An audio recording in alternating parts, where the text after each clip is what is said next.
Here's a short video to show us how to add the students and whatnot into Code for Life and a little bit about what they're going to be doing. This is pretty simple, and I think that the kids will really enjoy it. So for you as a teacher, you just have to register. That's a pretty simple process. And then once you do, you log in, and the login screen eventually looks like this. You log in as a teacher, so you click Login. And then to add a class, pretty basic, click Manage Classes, and then we're going to add a class. You just have to call it whatever you would like. I'll just call mine PLTW. And it gives you the option of letting the kids see each other's progress. I usually let them. You don't have to, either way. And you click Create. Then we're going to add some students. There's a couple different ways to do this. The best way, I think, is to get a list of your students from a Google Sheet and just isolate the first names, maybe add a last initial if you have duplicate first names, and then copy those and paste them right in. And I've already got that copied and pasted. So these are all my first name kids. And then I click Add Students, and it's going to think for a second, and it's going to give me a list of the names and the passwords. Now, it says up here this is the only time you'll be able to view this page, so we're obviously not going to give cards. You can print cards if you were in class. I usually, or I do this, I copy all of these names and passwords, and I put them on a Google Sheet, because then I'm going to email each student individually with their name and their password. And that way they can log in right away. There is an option of sending them the code, and I think you also need to send them the code anyways, but they can self-register. There's a way they could do that without having the password generated like this. The problem with that is that it asks them if they're 13, and then their parents might say no, and even though it's just a thing that, I don't know, it's a pretty short video of how to use the Rapid Router and how to register your kids.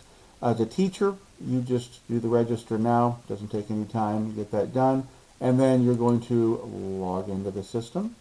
Of course, you're going to log in as a teacher, so we'll do that. And then it's going to say welcome back or welcome, and you're just going to click Manage Classes, and you're going to add a class. And so we can name the class whatever we'd like to name it. I'll do this from PLTW1 since I already have a PLTW class. And it asks if you want to let your students see their classmates' progress. I usually let mine, but you don't have to. You click Create, and then we're going to add our students.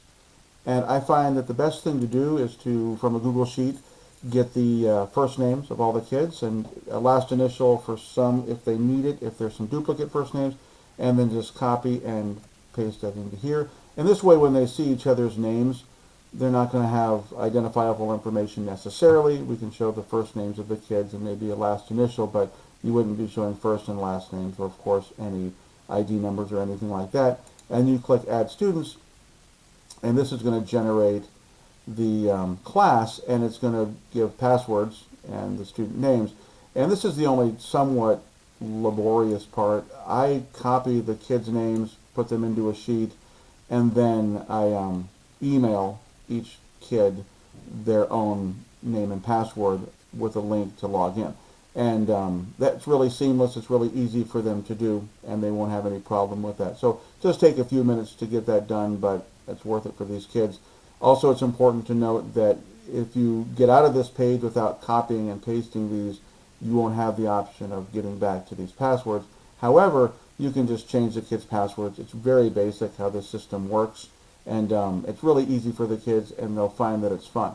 Now, when they get into this system, one issue is that they can technically do this work without being logged in, and some kids will say, well, I did the work. Because we're going to go easy on them, it may not necessarily be a problem, but I'm going to strongly recommend that my kids log in so I can see their progress. And I sent my kids a link directly to the Rapid Router, so they're going to be doing this part of it. Back to class. So we'll go to Rapid Router. And it's very simple. We're going to start this first week with the first levels, and I'm assigning them all 12, and you'll see why. All they have to do, it's little blocks, and most of them are used to using these blocks anyways. So they click on the little deal, and it brings up this thing. Now, they have to read these instructions. Some of the kids are going to just click the X or the play right away, and they'll quickly learn that they need to read the instructions. So basically, Just drag the blocks under the start and attach them. We want to get the van to the house. So the kids are going to say, all right, the van's got to move forward. They'll do that. And then they're going to click play. And that one was perfect. So, and they go to the next level. And the first several are this simple. And that's why they can do 12. It'll be way less than 2 hours of work. But it'll be a good start for us for the week. And then as we go forward, we're going to add a couple more things in there. Nothing that's too extreme or time consuming or difficult for any of the kids to understand and follow. And that way we take care of them and we take care of ourselves. And I'll give more information on that later. But this should get us all started. All right, take care.